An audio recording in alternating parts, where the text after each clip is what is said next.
আজকাল এরকম টিচাররাও নাকি বাচ্চাদের পড়ায়। सिंदूर होता है ये मरकरी का बना होता है और मरकरी का सबसे इम्पोर्टेंट काम होता है स्ट्रेस को कम करना, यानी सिंदूर लगाने से स्ट्रेस आपकी बॉडी की कम होगी।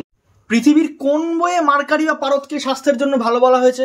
কারণ আমরা যতটুকু জানি যে পারদের বিষক্রিয়ার ফলে চোখ, কিডনি, ফুসফুস, লিভার, স্নায়ুতন্ত্র, পাচনতন্ত্র কোনো কিছুই বেশি দিন টিকবে না। এবং ঠিক এই কারণে ডাক্তাররা ছোট মাছ খাওয়ার পরামর্শ দেয়, কারণ বিভিন্ন নদী আর বিভিন্ন জলাশয়ে কলকারখানা থেকে পারদ নির্গত হয় এবং এই পারদগুলো ছোট মাছ খুব কম কনজিউম করে এবং এই ছোট মাছগুলোকে খেয়ে খেয়েই বড় মাছগুলোর দেহে পারদের পরিমাণ অনেক বেশি বেড়ে যায় এবং যেটা মানুষের দেহের জন্য আরো খারাপ। আর বাকি রইল স্ট্রেসের কথা। তাহলে ছেলেরা কেন সিঁদুর পরে না? বা সধবা মেয়েদের থেকে বিধবা মেয়েদের তো সিঁদুর আরো বেশি, কারণ তাদের স্ট্রেস লেভেল আরো হাই হয়। তো বিধবা মেয়েদের থেকে সিঁদুর কেন ছিনিয়ে নেওয়া হয়? सिंदूर लगाया जाता है, वहां से क्या होता है ना, आपके ब्रेन के अंदर एक ग्लैंड होता है जिसका नाम होता है पीनियल ग्लैंड। वो ग्लैंड एक्टिवेट हो जाता है और वो ग्लैंड एक्टिवेट होने की वजह से फीमेल को इमोशनल सपोर्ट। ভাই, পিনিয়াল গ্ল্যান্ড মানুষের ব্রেনের ভেতরে থাকে, যার প্রধান কাজ স্লিপিং সাইকেল বা ঘুমানোর টাইমিংকে কন্ট্রোল করা।